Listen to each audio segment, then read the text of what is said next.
Hi everyone, it's Dr. E, and I'm here with the instructional video that walks through the expectations and the guidelines for the discussion posts. So we have discussion post assignments every week, so hopefully you're kind of in the schedule, kind of seeing that Thursdays and Sundays are our main dates for this class, and those discussion posts are always going to be due on Thursdays. So I don't think it's ever fair to have these kinds of assignments without giving you guidelines and a rubric or something to refer back to so that you can double check that you're doing everything correctly. So I'm just going to walk through that information. It's brief, so no, this won't be a long video like some of the others, but if you do have any questions, always feel free to post in the Q&A discussion post area, or you can email me. All right, so this is what the rubric looks like.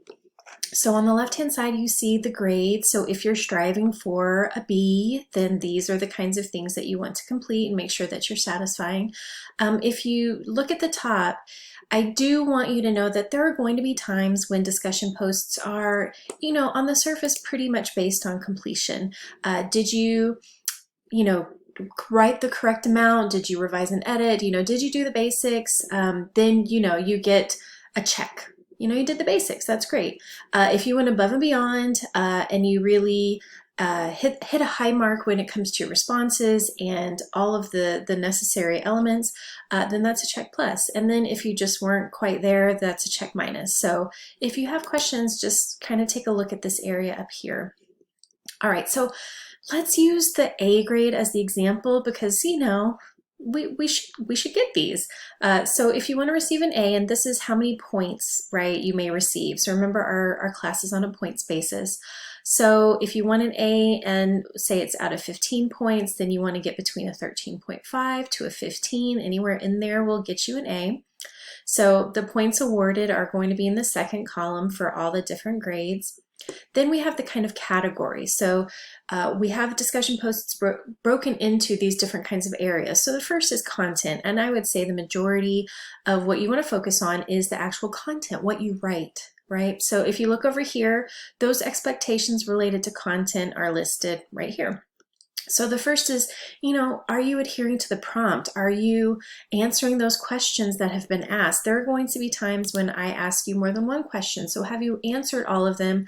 Or are your ideas kind of meandering? We all suffer from some of that in our writing, but that's where the revising and editing will help, okay? So your ideas are well structured and clear. If research is required, quotes are incorporated clearly and credit is given to the original author or speaker. So if I ask you for quotes, it should be really clear what your words are versus what you're quoting, right? It should be something that your audience, including me, including your colleagues, we don't question. We can see clearly what your ideas are versus what research you're bringing in. And then we get to kind of the format. So does your work meet the minimum length requirement? So just as a good kind of jumping off point, our paragraphs are mostly about 4 to 5 sentences. That's an average, but if you're asked to include research, we strive for about 6 to 7 sentences. And that's only because we need room in each of our paragraphs to introduce a quote that we've chosen, to have the quote, and then to explain it, right? So that's going to add a few extra sentences to your paragraph in any way, shape, or form. We don't want to be dropping quotes in without explaining them or offering how the quote connects to your overall ideas, okay? All right, if research is required, MLA formatting guidelines are followed. So you're using those quotation marks, you're using the author's last name and page number, if a page number is given, that kind of information, right? Then we get into what I call the UG stuff. This is stuff that it's always there and it's always kind of a pain because this is revising and editing, but this should always be a step that we take when it comes to our writing, especially because the class you're in, whether that is a literature class or a writing class, is heavily based upon writing. That's how you are relaying your ideas. That's how you're sharing them. For an online class especially, you have to make sure that you're taking the time to revise and edit, okay? So your work reflects that you proofread, you edited. It's free of those surface level issues like sentence fragments or run-ons. I'll tell you this, I am not one to be very nitpicky when it comes to the grammar and things.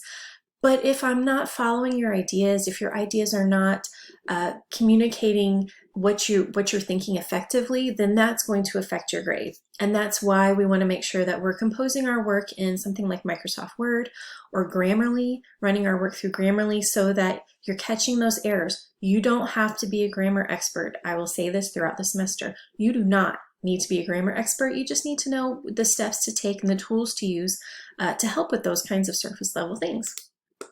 All right, so there are very, very, very few grammatical issues. And then if responses are required, which they typically are, so typically our discussion posts are going to be due on Thursdays, and then our responses to one another, so that we're kind of having a conversation even though it's occurring online, those are due on Sundays, right? So 2 thoughtful, well-organized responses to other students with at least a paragraph or more if required.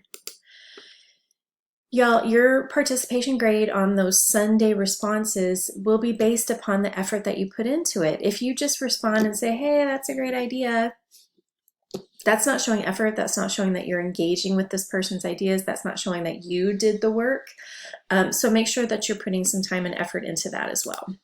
All right, that is ultimately it when it comes to kind of how to read this rubric and what the expectations are. So if you scroll down, you'll see that as we move farther and farther away from these requirements and expectations, that's when your grade starts to kind of suffer a little bit.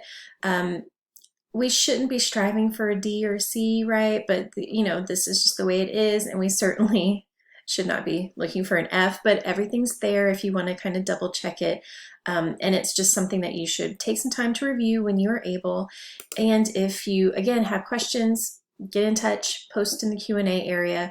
But this is kind of the foundation of our course. So I want to make sure that you have all the understanding that you need to be successful when it comes to these assignments.